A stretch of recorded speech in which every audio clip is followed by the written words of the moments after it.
तो दोस्तों मैं लेकर आ गया हूँ इस सीरीज का पार्ट 7, जिसका लाइक एम होगा ओनली 2000 लाइक का, जिसको पूरा करते ही आपको इसका अगला पार्ट मिल जाएगा। तो दोस्तों जैसा आपने लास्ट पार्ट में देखा था कि हुआ युहाओ आइस एम्परर की स्पिरिट रिंग और स्पिरिट बोन एब्जॉर्ब करने के बाद सीधे श्रेक्स एकेडमी की तरफ चल दिया था, वही दूसरी तरफ वांग डोंग उसका बेसब्री से इंतजार कर रहा था।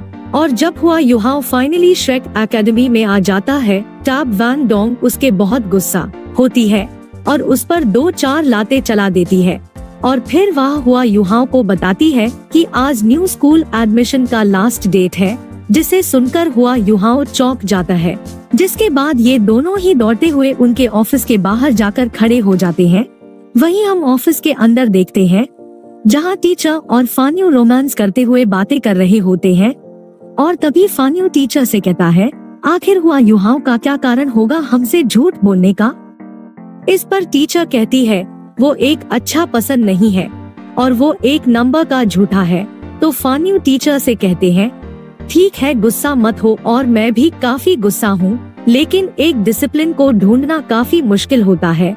तो इस पर टीचर कहती है, मुझे उसे दोबारा मत देखने देना, नहीं तो मैं उसकी खाल उधेड़ दूंगी। और फिर टीचर को ऐसे गुस्से में देख के हुआ युहाओ काफी ज्यादा परेशान हो जाता है और यह कहता है, अब हम क्या करेंगे। तभी टीचर फान्यू कहते हैं, मैं उस बच्चे को समझता हूँ और ऐसा करने का उसका पक्का खुद का कारण होगा, और चलो उसके वन पीस में लौटने की उम्मीद करते हैं और वो पक्का हमें एक काफी अच्छा एक्सप्लेनेशन देगा। इधर फान्यू की इस बात को सुनते ही टीचर को गुस्सा आ जाता है और वो चिल्लाते हुए कहती है, अब लौट के आने का क्या मतलब है, क्योंकि वो अब भी डिसमिस हो जाएगा। इस पर फान्यू कहता है, ऐसा मत कहो, और जब तक कि उसके पास एक अच्छा कारण है तो हम बाकियों से कह देंगे कि वो सोल वेपन्स डिपार्टमेंट का एक कोर डिसाइपल है, जिससे कि हम उसे अलाउ कर सकेंगे उसको स्कूल में रुकने के लिए। और इन दोनों की इन बातों सुनकर हुआ युहाओ थोड़ा सा परेशान होता है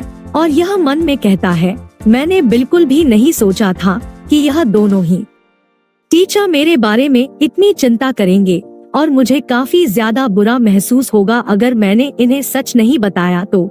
और तभी स्काई ड्रीम कहता है, अगर तुम्हें एक टेस्टिंग सब्जेक्ट की तरह जीना नहीं चाहते हो तो बस मेरे इंस्ट्रक्शंस को फॉलो करो, और जैसा जैसा मैं तुम्हें बताऊं वैसा वैसा तुम इन्हें एक्सप्लेन कर देना।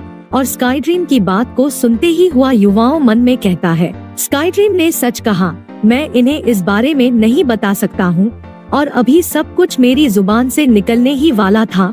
और फिर यह कमरे के अंदर झांकते हुए कहता है, टीचर। और टीचर फान्यू में लौट आया और इस तरफ हम देखते हैं कि टीचर फान्यू की गोद में बैठी होती है, और इन्हें ऐसे देख इन दोनों के ही काफी तगड़े वाले होश उड़ जाते हैं। और हुआ युवाओं अपने कांपती हुई आवाज में कहता है, मैं लौट आया। इस तरफ इन दोनों को देख के फान्यू और टीचर भी काफी ज्यादा हैरान होते हैं। तब टीचर इन दोनों को देख कर चिल्लाते हुए कहती है, हुआ युहाओ क्या तुम्हें अब भी लौट के आना आता है। इधर वांग डोंग टीचर को देखकर काफी हैरान होता है और यही कहता है, टीचर क्या आप सच में इतनी ज्यादा ब्यूटीफुल है। तो दोस्तों मैं बता दूं कि वांग डोंग पहली बार टीचर के रियल फेस को देखा होता है और कहती है, आखिर यह कैसे हो सकता है। और फिर टीचर रूम का दरवाजा लगा कि इन दोनों को ही अंदर आने के लिए कहती है। हुआ युवाओं के पास कोई भी बहाना नहीं था देने के लिए, इसलिए ये सिर्फ अपनी गलती को मान के टीचर से माफी मांगता है।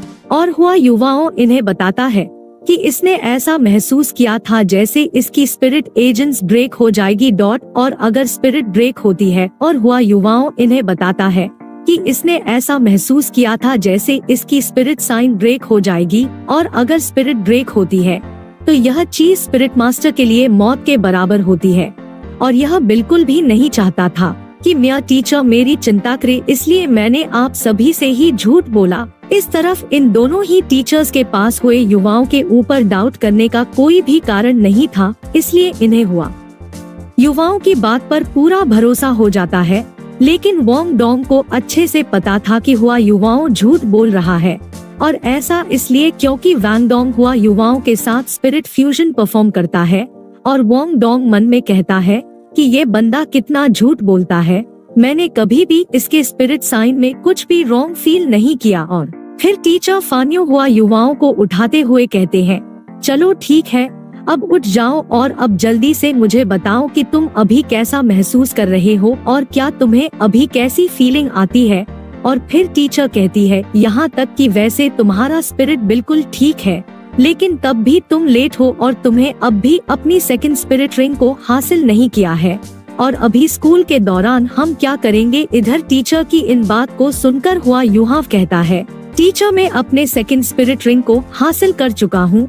इधर इस चीज को सुनते ही टीचर काफी ज्यादा चौंक जाती है और यह कहती है, क्या तुम्हें मिल गई? और तुम यह बताओ कि जब तुम स्कूल से चले गए थे तब तुम्हारे साथ क्या क्या हुआ। तो इस पर हुआ युवाओं बताता है, मुझे बस थोड़ा हल्का फुल्का ही याद है और वो ये कि एक स्पिरिट मुझे बुला रही थी और मुझसे बार बार नॉर्थ की तरफ जाने के लिए कहे जा रही थी और मुझे पता नहीं चला कि मैं वहाँ पर कैसे पहुँच गया, लेकिन वह एक काफी ज्यादा ठंडी जगह थी और वहाँ पर हर जगह स्नो ही स्नो थी और मुझे ऐसा महसूस हुआ जैसे कि मेरी स्पिरिट साइन टूटने को है और मैं वहाँ बेहोश हो गया था और मुझे पता भी नहीं कि मैं वहाँ पर कितने लंबे समय तक अनकॉन्शियस पड़ा रहा और शायद मैं काफी लंबे समय तक पड़ा रहा और उस समय सच में मैं काफी ज्यादा ठंडा हो गया था और मुझे नहीं पता कि मैं कैसे उस ठंड और हर्ष एनवायरनमेंट के अंदर जिंदा रहा।